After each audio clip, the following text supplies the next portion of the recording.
to Lionel Trilling. Well, some of them would say Esquire magazine and give a year. So we went through a year that year, I think it was 1960, a year's worth of Esquire magazine, slipping back and forth, back and forth. And finally, my wife Muriel found it in a spoof article about things every college student should know and attributing that quotation to Lionel Trilling, but just as a joke. But the joke became reality and showed up in the Oxford Dictionary of Quotations, and a misquotation, a misattribution in this case, was born. Wow. Well, are there some other examples that come to mind of discoveries that excited you like that? Well, nice guys, the nice guys are over there. They'll finish in seventh place. That sure excited me. And winning isn't everything. Sometimes it took a long time to try to figure out who actually said, "Go west, young man, go west." Now, we assume Horace Greeley said that because he believed that, and he kept urging people to go west and settle the frontier. But there's no record that Horace Greeley ever actually used those words. And it was very exciting to call all around the country and look through old books and finally find a gentleman in Iowa, Josiah Grinnell, the founder of Grinnell College, who was the more likely originator of that famous quotation. But, of course, we remember Greeley a lot better than we remember Grinnell, so we put it in Greeley's mouth. That's fascinating stuff. So you mentioned keywords, internet. So I imagine that the internet makes searching for the author of a quote much easier than it used to be.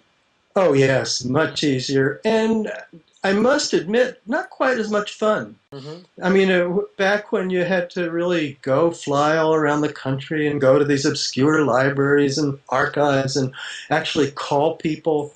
I mean, let's take an example. Don't trust anyone over 30. Mm-hmm. Now, this is a famous quotation from back in the student protest days.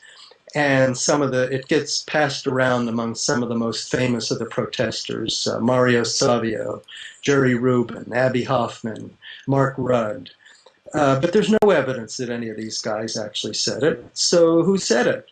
Well, this was another case where I had to go to a library and begin to look through microfilms of the old news coverage of the student revolt at Berkeley in 1964, where this famous quotation actually came from.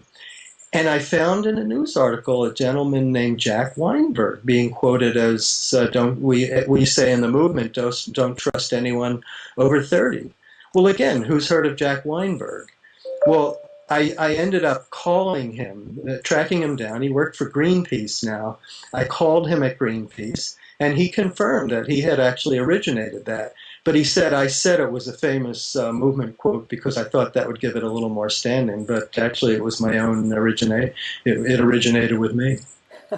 So it's not really as satisfying to track down the source of a quote when it takes seconds instead of hours or days in a plane ride here and there. Not really. I mean, you sit there and you just go tap, tap, tap, tap, tap, tap.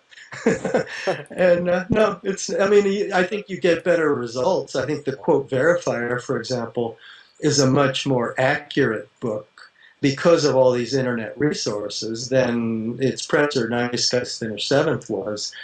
But it wasn't, I mean, you're just sitting day after day after day and tapping keys at a computer screen.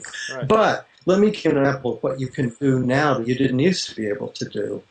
Now you can go into these old digitized data banks of old newspaper, old magazines, old books going back for centuries. And all you do is you tap in a few keywords and it'll shoot you right in history to the earliest time this showed up in print. And I'll give you an example. The 9 yards.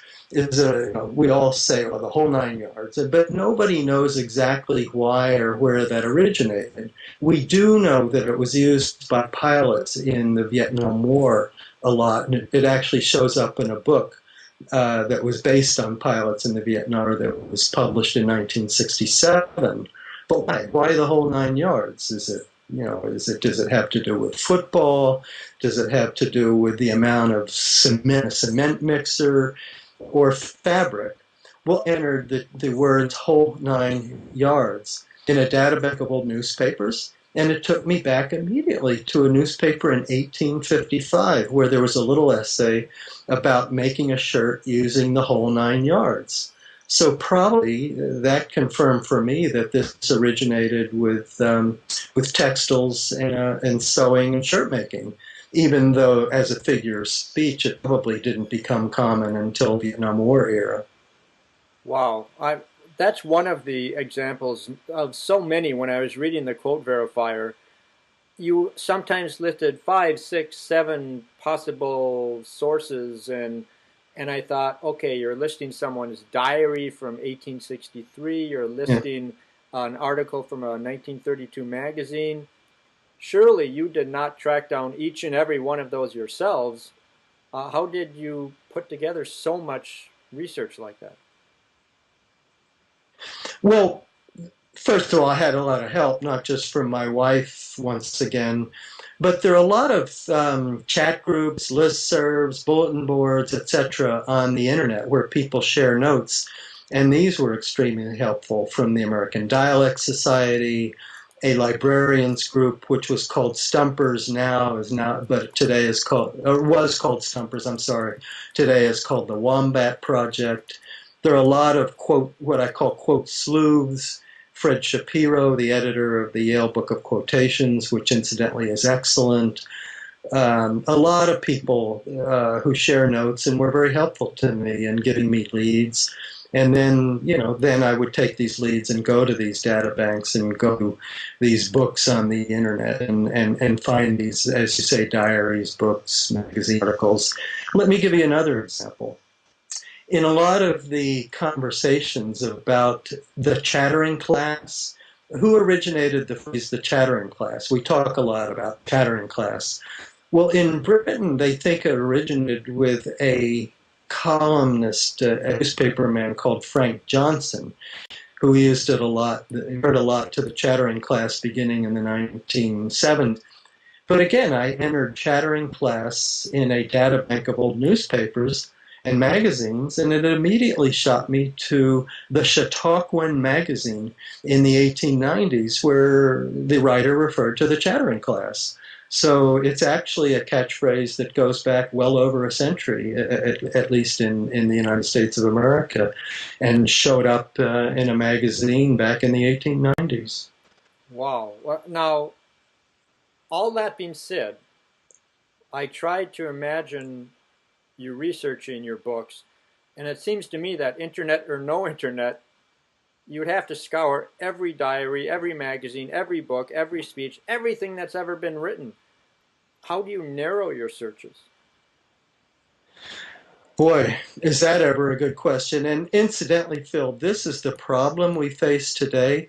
When I first started writing these types of books about words, quotations, the big challenge was to find enough information. It was to maximize your resources.